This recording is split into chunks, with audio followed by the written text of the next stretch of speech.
Building characters is hard, and you want to avoid having characters that are either flat and lifeless or who feel kind of random and their actions feel unearned, like you, the writer, have put them there rather than the character having developed them organically. So how do you do that? I think about it in terms of 3 steps to creating a character. And I'm going to give you in their sort of logical order, but that doesn't mean it's the order that you have to do them in.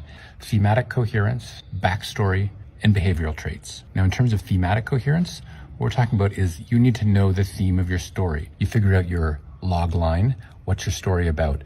An alcoholic detective is called upon to solve the murder of his friend's wife, and it's an opportunity for him to redeem himself. Once you know the story, the central conflict of the story, you want to think about, what is this central conflict? Tell me about the good life, because every theme is about how to live the good life or how to avoid doing things that move you further away from the good life. But once you know the theme, to thine own self be true, then you can begin to build a character that fits that. You want to think about a backstory. So if your character is not true to themselves, what does that mean in terms of their upbringing? Why would they feel ashamed of who they are that they don't want to express themselves?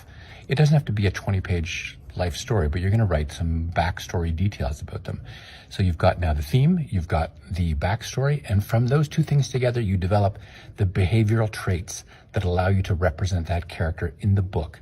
And I've talked about this in another video, so I don't want to go through it all again, but basically you're going to find the kind of tics, both physical in terms of how they move, how they dress, how they speak, that suit that character in terms of their backstory and in terms of the theme they're expressing. And then you have those 3 things together, and they're a package, and that package is your character.